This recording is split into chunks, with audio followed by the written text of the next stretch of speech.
swore that this guy looked like your traditional white Jesus.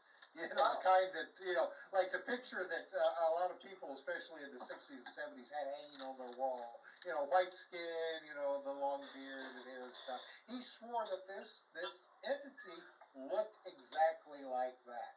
And but what happened is that caused then the rest of his life he had weird experiences. Not necessarily always UFO types of experiences. He also had, back again to the ghosts and hauntings, he had, you know, ghostly experiences and poltergeist and what seemed to be like a weird creature that would stand on the edge of the woods behind his house and scream with, you know, like some kind of, you know, like unearthly voice. It was almost like his UFO experience kind of opened the floodgate for him to other weird experiences. And you'll find that with a lot of people who have had the abduction experience, that they, not only does the abduction experience occur again with them, it'll occur to their children. You know, it had occurred to their parents as well, but there also will be other kinds of paranormal experiences associated with it. You know, which that's one of the big questions that we have to ask, is that, you know, why do the two seem to walk hand in hand a lot of times? Not just 2, 3, or 4, or 5.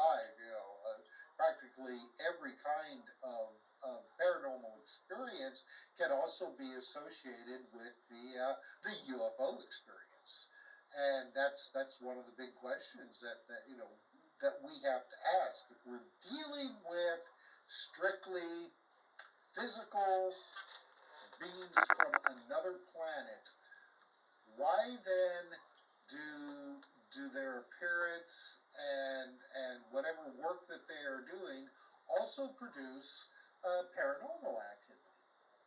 Wow, wonderful explanation. I want to say thank you for that, and I want you everybody to laugh. Even you, Mr. Tim, for a moment. That was our cat, and she was trying to open the other door, so I'm jumping like, no, not into that door, because I have a printer there, like the ink for printer and everything. Like, how did you open that door? So thank you for that explanation. I'll pass the torch to my wonderful co-host, Mr. Paul. Thank you, Danielle. And you know something? In this book right here... oh, no, your microphone is muted. Oh. There you go. Whoa, okay, you guys can hear me now. Okay, listen. In this book right here, Tim, there's a section in here where they talk about do UFOs, ghosts, and cryptids all connect somehow? And... well, I'm not going to give this stuff away, but but it's very interesting. Does it all connect? I mean, I've been to so many different places, like Mount Shasta. You have ghosts, you have extraterrestrials in their UFOs, and you have cryptids like Bigfoot and stuff like that. Even Bat Squatch. So that's really interesting. I'm not going to give you the answer to that, but pick up that book if you want to find out. One of the things about people being abducted by extraterrestrials, it seems that a lot of the abductees talk about that there was false pregnancies. 1 minute they go to the doctor, and the doctor says, yeah, you're pregnant, you're 3 months pregnant. And the next time she sees the doctor, the baby's gone. This fetus is gone. And what happened to it? So these false pregnancies happen. And then a lot of times, too, some abductees say that when they are captured by these UFOs and taken aboard, they come across, they meet their hybrid child. And what the extraterrestrials are trying to learn is that this child, this hybrid, needs to be nurtured, shown love, shown affection, and they don't know how to do that, and they observe these abductees doing that, and that's something that they're trying to learn.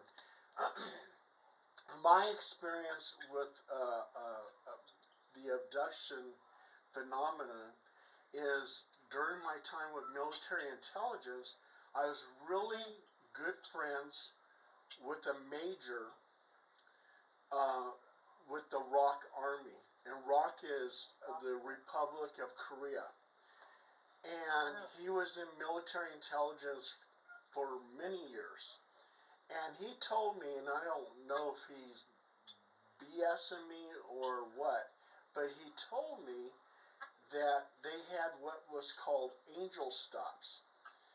So an angel stop where the military was working along with the Greys and was allowing them to make so many different stops for abductions.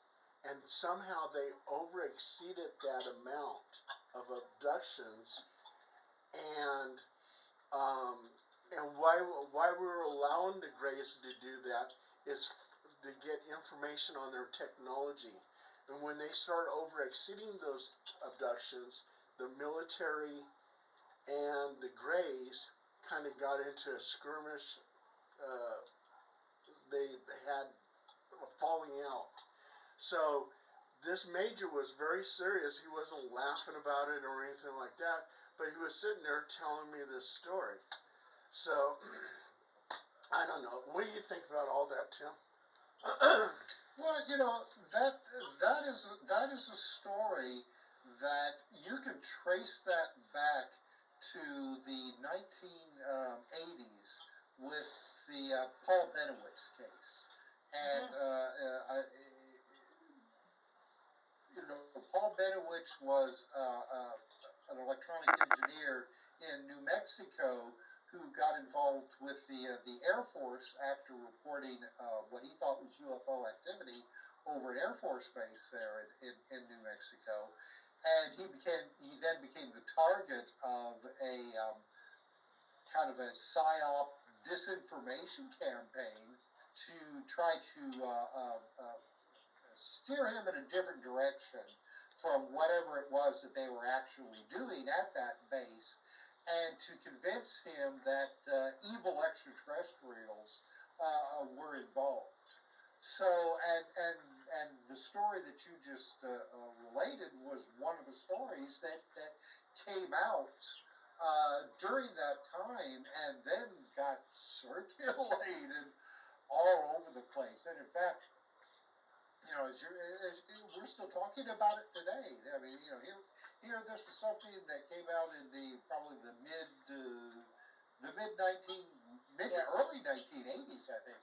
And it's still part of our UFO mythology.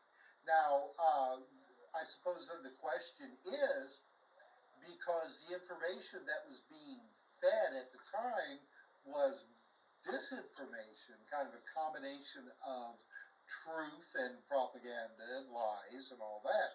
So, we have to try to weed out what possibly could have been true, within these stories.